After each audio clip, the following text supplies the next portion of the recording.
Redmi Note 12 Pro or the Redmi Note 12 Pro Plus. Which device should you buy? In this video, we are going to compare these devices and we are going to find out which is the best value for money for you coming up. These devices are guys really very good. Just like always, they offer the best value for the money and you're getting almost every feature which you may need in your smartphone. But I would still say you should at least look some other devices, because now these devices are looking more future proof or more advanced, more premium compared to the still old school Redmi Note 12 Pro Plus. So that's the conclusion. Welcome back guys, time for another exciting video. By looking this Redmi Note 12 Pro, you can easily see these kinds of designs are pretty much only possible on the, it's not impossible, but they are most likely possible on the plastic back panel design. So it comes with the plastic back panel. It is completely flat. It has flat edges. It is slightly thinner compared to the Note 12 Pro Plus. This one is having the curved back panel and the glass design slightly more premium than the Redmi Note 12 Pro. But yeah, if you're using case or a skin, so that doesn't matter, so we can simply skip that. But yes, if you want the lighter device, the Redmi Note 12 Pro is slightly more comfortable to hold and I still enjoy using this device. Okay, let's talk about the essentials. You're getting everything same on both devices and getting everything like the headphone jack, the speaker, the IR blaster, noise cancellation mic, of course, side mounted fingerprint sensor, volume button in the bottom. You're getting the again speaker combination, Type-C, dual 5G, no SD card option, and here another side is completely flat. So yep, everything exactly same on both these devices. So whichever you pick, you're getting everything same. Speaking about the display, these two phones are having exactly same specifications. The 6.7 inches Super AMOLED display. It is 10-bit display and has up to 1 billion of the colors. They are the very bright display, supports up to 900 nits of peak brightness and at 20 Hz HDR10 plus, and everything that you might expect on Redmi phones you can get in this phone. If you compare with the Redmi Note 11 Pro Plus, that display is slightly better in terms of overall screen brightness. So here you can see a bit of cost compromise. Maybe for other features they have done some compromise. Another problem is that they are having exactly the old design, like the flat old panel, but now you may get premium looking display. Let's wait for the end of the video. I will show those phones too. You are getting this same Android version on both the phones. They are in the MIUI and still based on the Android 12 set by the company. You're going to get the two major versions of Android support. That means up to Android 14. These devices will be getting this support. Okay, so yeah, here again there is no difference at all. Pretty much same experience on both these devices. The Dimensity 1080 CPU followed by the same RAM combination on both these devices. Now this CPU is still good. It is very fast. It is new CPU. You can do everything super cool on that. In comparison to Snapdragon, it's like very much equivalent to Snapdragon 778G, but still I will prefer the Snapdragon 778G or Snapdragon device over the Dimensity. Just a personal preference. Not, it gives a better camera optimization, slightly better tuning, and much wider support for the 5G other stuffs. That's why I told about that. But I would still prefer guys the Snapdragon if you have a confusion in the mind like Dimensity versus Snapdragon. But yeah, in the summary, this is again a very good powerful CPU.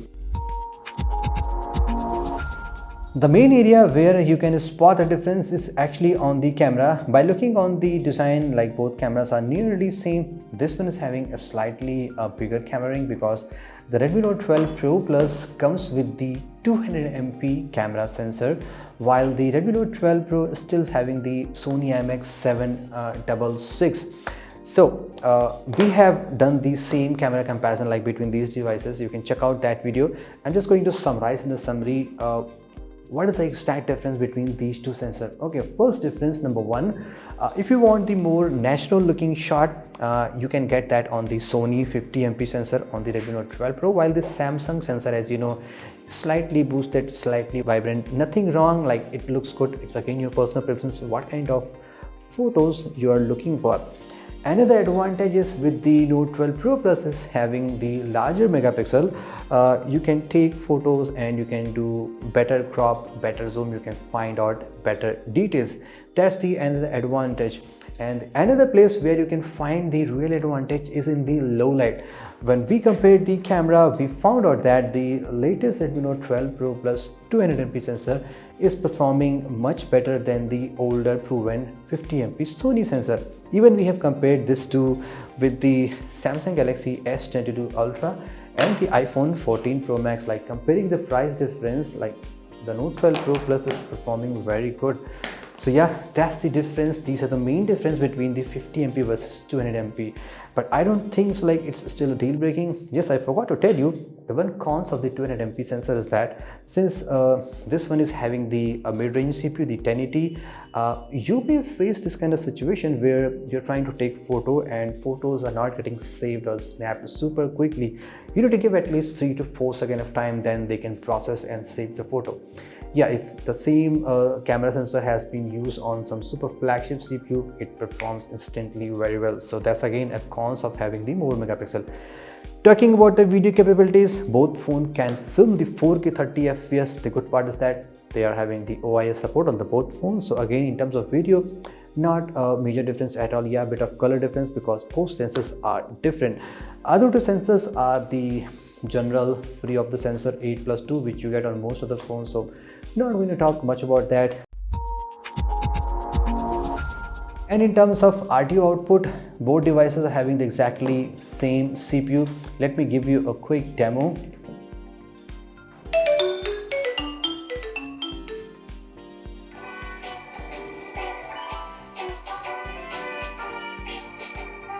Welcome back guys, time for another retro unboxing. और ये guys Nokia N series का first smartphone. So speaker output is very good on both of these phones and you get the Dolby Atmos support on both of the phones. So you are having the same sound effects, sound output on both of these phones. Another major difference between these two phones is exactly on the charging technology. See, battery capacity wise both phones are same, but on the latest Redmi Note 12 Pro Plus you are getting the 120 watt charging support, while on the super fast charging support by the way, and here on the 12 Pro you are getting the 67 watt fast charging. In terms of charging rate, yes, there is a massive difference. This phone, the 12 Pro Plus, you can charge it in near about 20 minutes, while this phone takes around 45 minutes. So if you are really super busy person and you want to top up quickly, then probably Note 12 Pro Plus is the only option. By the way, this is not too slow. In 20 minutes you can charge around 50% peak. And speaking about the battery backup, both of these phones are completely 2 days usage phone. Like in my mix to heavy usage, I am easily able to cross 1 day, you know, very easily. So again, it depends on you how you're going to use your phone. We have compared guys all the features. So there are only 2 major differences. First is on the camera sensor and the second on the charging technology. I'm not talking about the design, look, exterior, because if you're using case, those things are not very important. In my personal preference, I would suggest you to go with the Redmi Note 12 Pro, save some money and buy some other stuff. Okay, for example, except the low light, this sensor is still very great. It takes very well shot. Charging is not that slow, like, you know, 50% 20 minutes is a good option still.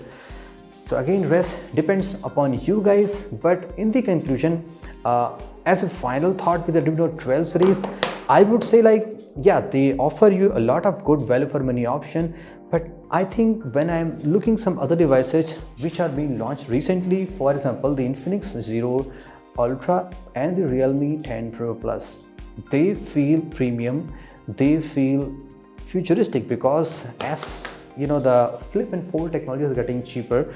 The curved displays which were being used on the premium phones, now you can buy on the super mid-range option also. When you use the devices, like they feel wow, we're using some premium phone, like the lightweight design, curved display and the, you know, much brighter display compared to these two. I really enjoy this phone. So it again depends on your personal preference guys. If you like the curved display options, now they are available from so many options. But if you don't care about these things, if you just want the good value for money option, these two devices are still very great options for you. Thank you so much guys. Just like always, hope you enjoyed it. This is Saurabh and have a great day.